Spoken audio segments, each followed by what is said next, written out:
Liberal Democratic party এলডিপির 20তম প্রতিষ্ঠা বার্ষিকী উপলক্ষে দোয়া মাহফিল ও কেক কেটে প্রতিষ্ঠা বার্ষিকী উদযাপন করেছে এলডিপি অঙ্গ ও সহযোগী সংগঠনের নেতাকর্মীরা।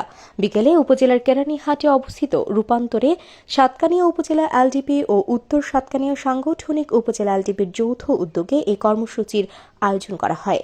এ সময় সাতকানিয়া উপজেলা এলডিপির সাধারণ সম্পাদক জসিম উদ্দিনের সভাপতিত্বে ও যুগ্ম সম্পাদক মহিউদ্দিন সাদিকের সঞ্চালনায় প্রধান অতিথি ছিলেন চট্টগ্রাম দক্ষিণ জেলা এলডিপির সাধারণ সম্পাদক গোলাম কিবরিয়া শিমুল।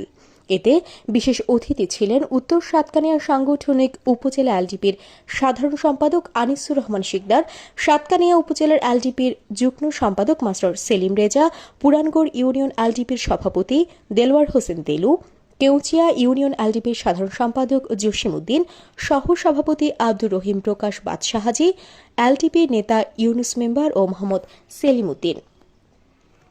এতে আরও উপস্থিত ছিলেন উত্তর সাতকানিয়া সাংগঠনিক উপজেলা গণতান্ত্রিক যুবদলের আব্দুল জব্বার মানিক, গণতান্ত্রিক শ্রমিক দলের সভাপতি ওসমান গনি, যুবদল নেতা মোহাম্মদ ইলিয়াস, নুরুল হক নুরু, আফসার উদ্দিন ও আলমগীর সহ আরও অনেকে।